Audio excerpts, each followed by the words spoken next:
Hey y'all, I've got the quickest, simplistic, delicious meal for you. That's a steak, beef and blue salad. Could not be easier with a homemade dressing.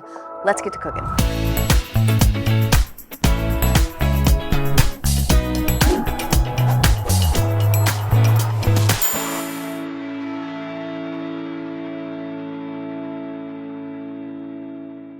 Well, first things first, you're gonna wanna prep your steak. Now, with my steak, I'm using a boneless top sirloin, one of my favorites. It is cheaper, it's very quick to cook. It's not too thick, not too thin. You see what I'm doing here? I'm just kind of prepping my steak by patting it. That's gonna allow for that steak to have that nice and crispy texture. Up next, of course, is all the yumminess, the seasonings, the olive oil that I like to put on. Got my little brush here. I love this thing because I'm able to kind of maneuver that olive oil around the steak. I probably added on both sides, since this is a pretty big steak, about a teaspoon. You don't want too much olive oil. I'm using steakhouse seasoning today, but you can absolutely use whatever your favorite steak seasoning is. Let's throw the steak on the griddle. You're gonna hear that sear. I've already pre-oiled my griddle, but what really kicks up this steak, it's a little bit of butter and some rosemary. So just setting it right next to the steak, as well as your rosemary. I love fresh herbs with my steak because it really gives it a really great flavor. And if y'all know my cooking, you know I've got to have butter on everything. This steak probably will cook for about, I would say, give or take 5 to 6 minutes on each side. I love a great homemade vinaigrette for a few reasons. One, it's way healthier than what you find in the stores. And two, this is so great to be able to prep ahead of time.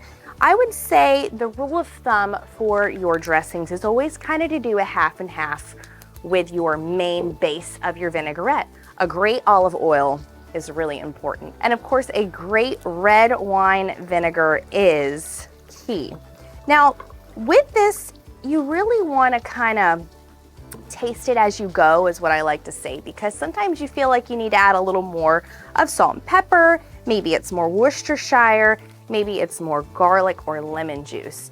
Everything I'm doing with this vinaigrette, you most likely already have in your pantry at home. So this last part, we're gonna add in the seasoning, salt, pepper, oregano, and then we're gonna mix it up real good, set it aside or put it in your fridge to store. And you know what? That steak smells really good. Let's go check on it. Not only is it smelling good, but it's looking good. And honestly, I'm probably gonna add about another tablespoon. I do this as I go. This really gives that brown, crispy texture right around the edge. And you kind of want to babysit that butter because she likes to run away. It's looking good. Let's get to our veggies. I've already got my lettuce pre-washed, pre-chopped. Now to the veggies. You probably already have this in your refrigerator. This is what I had: some cherry tomatoes, some English cucumbers, green onions, red onions. Chop it up, throw it all in a bowl, and you know what?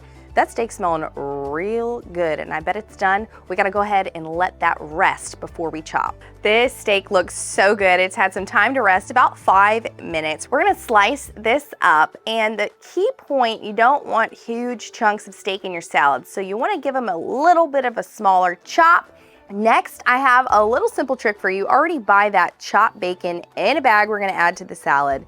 Chop up some candied pralines, which is basically a candied pecan. You'll want to rough chop, some larger, some small. Then we're going to move into the cheese. Blue cheese crumbles. Just go ahead and crumble it up, or if you're a busy mom like me, already buy it pre-crumbled in a jar. After that, we're going to add that homemade dressing. Now, don't forget, you're going to want to whisk it up real good so those ingredients are not settled in the bottom. And then it is ready to go, ready to eat. And I'm ready to try it. So I normally would toss this salad prior to eating it, but we've got to check out the steak here. It is cooked absolutely perfect. Not too large of a bite.